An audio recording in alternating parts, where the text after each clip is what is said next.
Hello everybody and welcome to this video where today we're going to talk about what I make as a writer.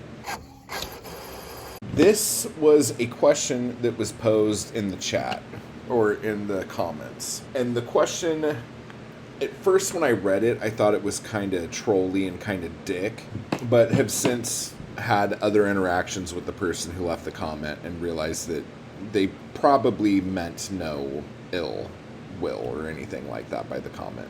I just read it wrong because, again, you can't read tone in a comment. So basically the question was this: how much money do you make a month as a writer? I know it's kind of I think it said, I know it's kind of a personal question, but if you don't answer it, it proves that you're just a hobbyist like the rest of us.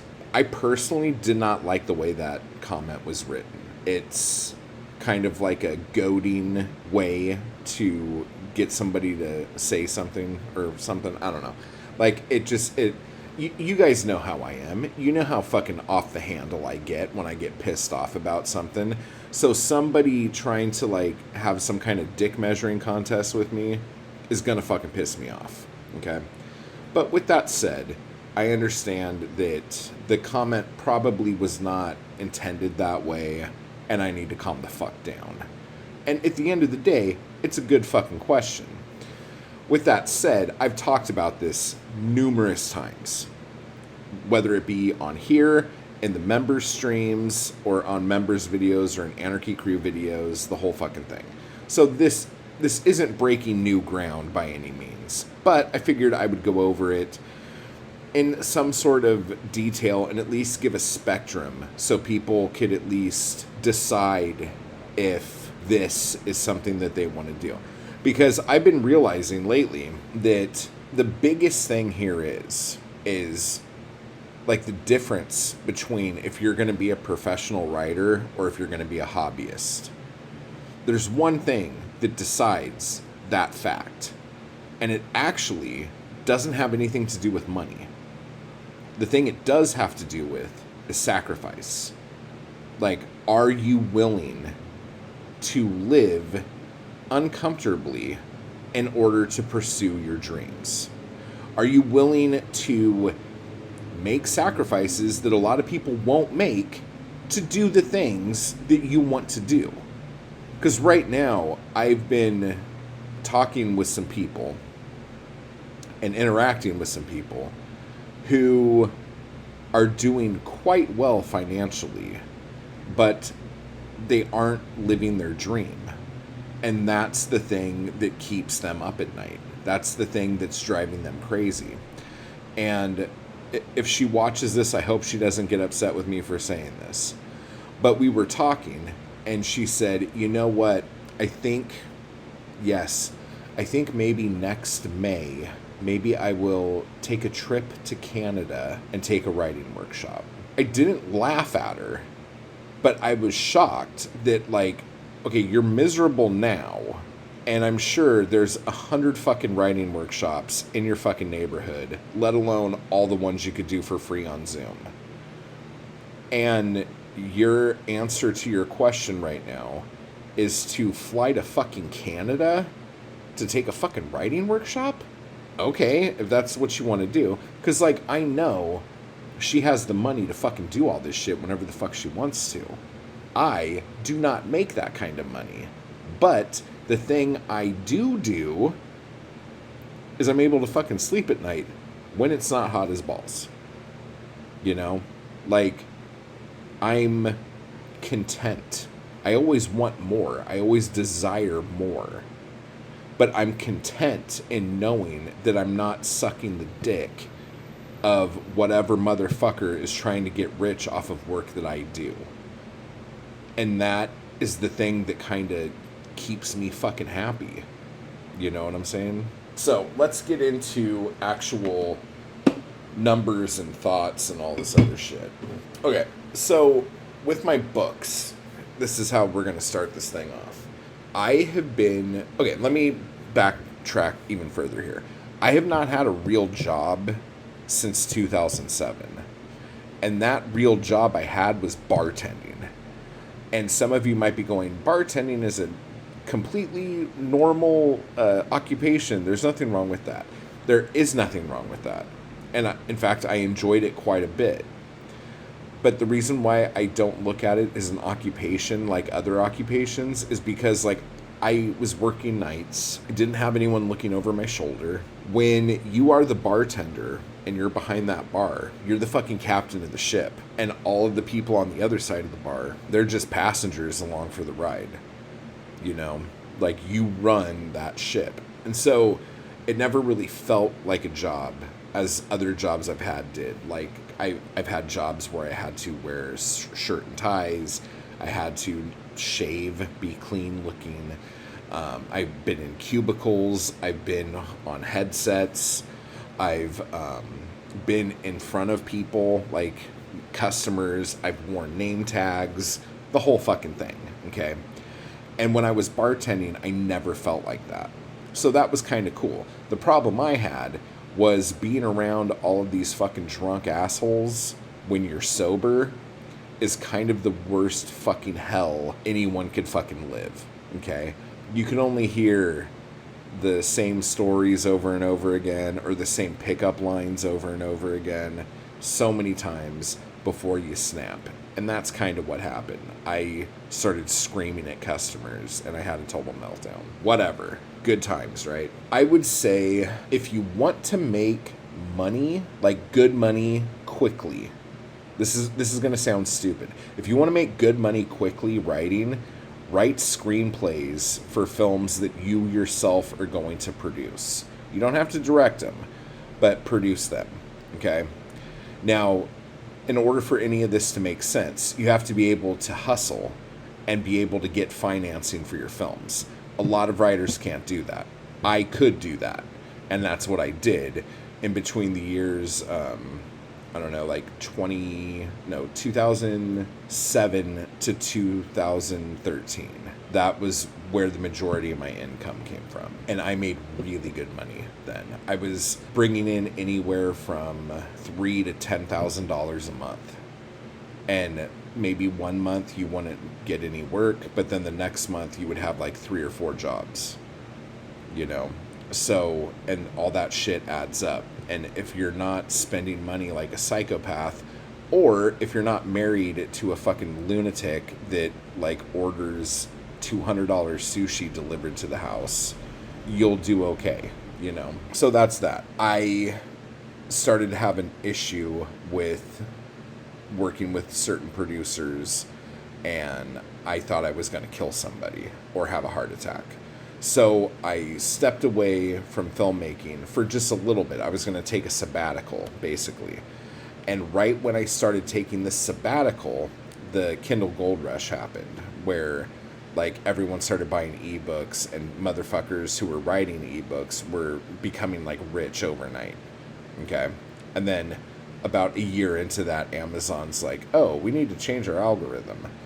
And then people who were fucking making thousands of dollars every month suddenly were making like $300, and it was horrendous. But whatever, that's a whole other topic for a different day. With my writing books, okay, since 2013, if I were to average what I make on ebooks, print books, chapbooks, and shit in that ballpark, I would say roughly on average, I bring in anywhere from $500 a month to $3,500 on a high end. There have been like little anomalies where I did a lot more than that, but those are so few and far between that, like, I would say roughly, let's just say $1,500 on average. Okay, that's like a pretty reasonable thing that you could expect.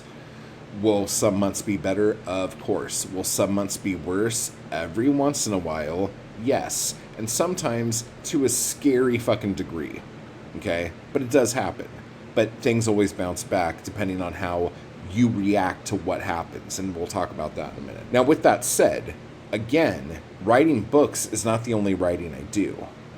So if we're looking at this as being a writer, there are tons of different ways I make money besides just books.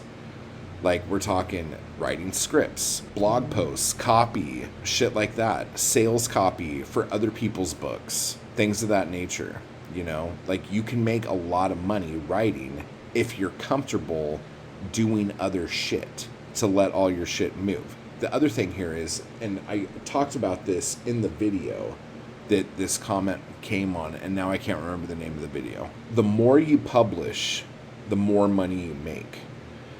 And this has nothing to do with quality. This has nothing to do with like being true to yourself and all this other shit. It has everything to do with backlist.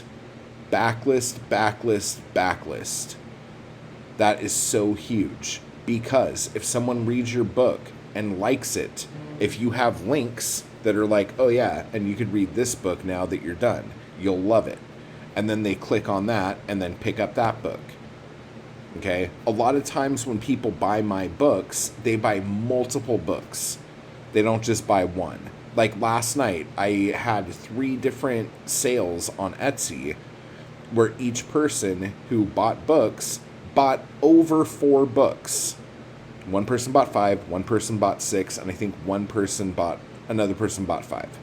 So last night, I did really well with just people buying multiple things. The more things you have to offer, the more likely those things will sell.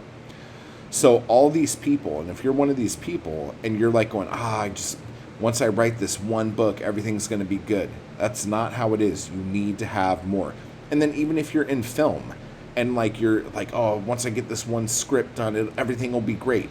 You'll go and you'll pitch that somewhere and they might say, nah, what else you got? And if you don't have a what else you got, you're fucked. You need to have tons of shit.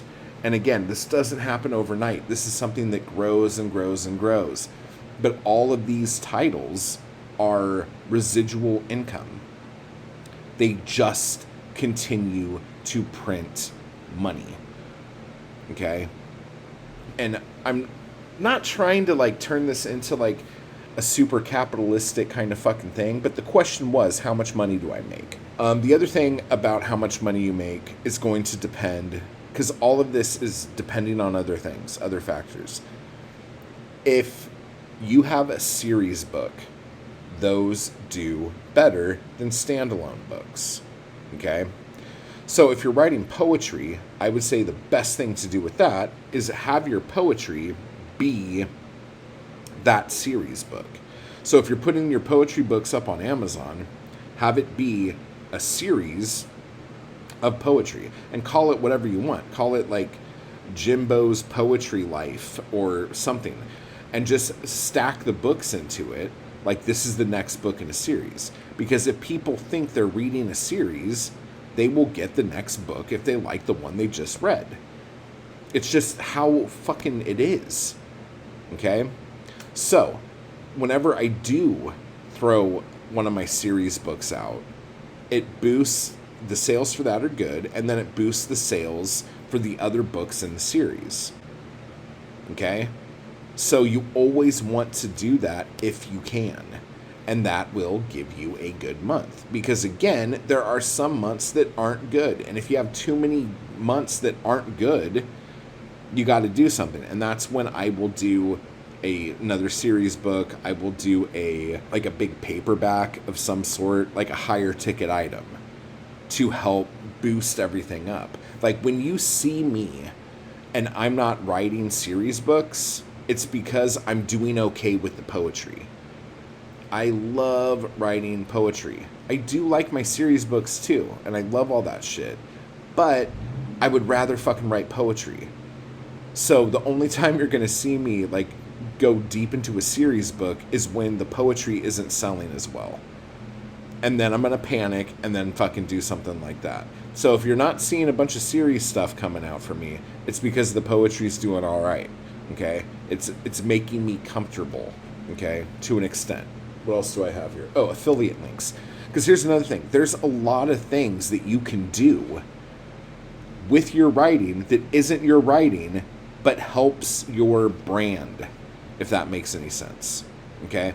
So affiliate links, like there's probably going to be affiliate links in this video where like you'll click something, and if it takes you somewhere and you buy something, I'll get a commission off of that. Depending on where you hustle your books and depending on where the affiliate links are for, you could have affiliate links in your fucking ebook. So if people click that, and then because of cookies that people have on their computer, if they go click a link anytime in the next like 3 days or a week or whatever, if they go back to that site, there'll be a cookie on there that tells that site that you were the one that sent them there, and you will get a commission off of anything they get. Okay?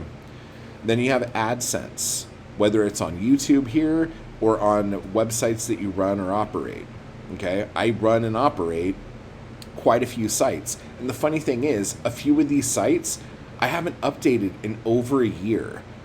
But their SEO is so good that when people like search certain things, it will take them to that site. And if they go to that site and see around and like what they do, and then click a link, and then they fucking make money. That's why when you go to any fucking magazine website or something, there's fucking ads all over the place. A little ad will pop up on the bottom, start playing a video, all this shit. Because all of those impressions give that site money. And a lot of the people who write for websites, they only get paid based off of the commission that comes in through articles that they wrote on those sites. It's a fucking racket, you know, but it works. Okay? What else do I have here? Oh, music. Like, I write music, and I've been in a lot of bands, and our music for those bands and my solo shit is up on every fucking platform there is. And I get commissions or royalties for that. And this last month, like, I don't make a lot of money from my music. And a lot of people online bitch about Spotify and bitch about Apple Music and all the shit all the time, like, that you're not making enough money. And it's true. When in the 90s, I was able to be in a band and live. But that was in the 90s. The internet fucking killed and changed everything. So now, anything you get for your music is better than you just not doing anything with your music. Because I know a lot of people who like, oh, I don't want to put my stuff on Spotify because, you know, I'm just not going to get paid like enough for it and all this other shit. I'm like, oh, well, how much money are you making off your music now? And they're like, well, I'm not doing anything with my music now. Okay, any money is more than $0. So whatever you want to do. But the royalties I just got off my music, for the first time since I've been doing this, like through all these services and shit like that, this was the first time I was able to pay all of my utilities off of just from that. Normally I could pay like my gas bill or something like that, like something smaller. But this last royalty was big enough to fucking take care of all of those things. And that was fucking awesome. I wasn't expecting it at all. At all. Like, there was not a fucking thought in my head that said I was going to be able to do that. So that was fucking cool, and I appreciate it, you know? Oh, merch. So, like, under this video, there's going to be, like, links to, like, clothes and shirts and shit and stickers and whatever. Tote bags, you know? And those are really fucking cool. And, like, again, you don't make a ton of money off of these things. But when you take all of these little fucking things and add them up, it will sustain you if you do it right. You know what I'm saying? So if you can manage living on $2,000 a month, like seriously, like 100% honest, I'm no bullshit here. If you think you can live comfortably for $2,000 a month, you can start building things that in a few months you can stop what you're doing and be able to fucking take care of this like this, if you understand what I'm saying. I don't know, I feel like I'm going all over the place here now. Oh, so for instance, like some months are good and some months are bad. I was talking about that. When I did the crowdfunding campaign for When Are Your Mom's Sodomy Price for Poetry, okay, two things happened there that kind of fucked me. One, I was doing a crowdfunding campaign that the kind of entry-level price was much higher than what my regular customers are used to spending on my stuff every month. Okay. So that was like kind of like a big ask. Okay. On top of that, the chapbook I put out that month, Runner Up, I gave that away free with anyone who joined the crowdfunding campaign. And I only made enough copies of the people who were in the campaign. Okay? So for the entire month of March, like a big part of my income stream, I kind of killed just so I could raise enough money to do the book. Now, like, I made enough money to do the book, but that wasn't money that I could play with. That was money I had to put into the book. So, and because the campaign lasted longer than I had initially hoped, it like went into the halfway through April. I was basically in March and half of April living off of the money I made in January and February to be able to support that. And again, when you're doing books and stuff, there are 2 periods of the year that are great for books. One is right after Christmas, sometimes a little bit before, if like you have rabid enough fans that ask for your books for Christmas. But basically, especially with ebooks, like people are getting Kindles and they're getting all this shit and Amazon gift cards and all that crap. So if you market yourself properly right after Christmas, January could be huge. A huge month for you. Okay? The next really big month or months is like halfway through May and the first half of June because of summer reading. People getting their books together that they are going to like relax with and read this summer by the pool or on their little vacay. Okay? So those months, like your Amazon sales should like be way higher than the rest of the year. Okay? If you play your cards right and do what you're supposed to do, those 2 periods, you will make like, I don't know, like 3 times, maybe 4 times the amount of money you would normally make. I remember one year, and it was when we were doing Black Star, June, I made more money in June than I made all the rest of the year added up. Like in all the months. So that was a fucking awesome month. The other thing is, like when we were doing Black Star, I don't know if I knew this at the time or if it just like happened naturally and it was like a nice little surprise. But the seasons for Black Star Canyon would always start either on Christmas Day or June 1st, like around that period. So you would have one season in like the end of December and one season at the beginning of June. And those just happen to be also the times when most people are buying books. So that ended up working out very well for me. And like I'm still kicking myself to this day that I ended Black Star Canyon. And I've had ideas to continue it if I want to continue it. I just haven't decided if I want to do that or not. Drinking Less, my July chapbook, it's out now. Each copy has a unique one-of-a-kind wine stain on it. There's only 45 copies of this print version, all signed and numbered. You can get the digital version also on my Etsy shop if you don't care to have a piece of art. And you could listen to the audiobook version of this on this channel. Also, Bloodshed Review, issue number 2, with Mindy Simmington, Bunny Wild, and Rich Boucher, is out now at my Etsy shop, as well as the ability to get a yearly subscription to Bloodshed Review.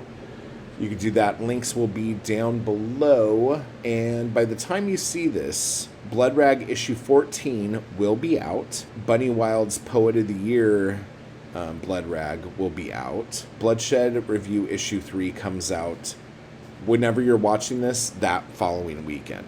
So it's right around the corner.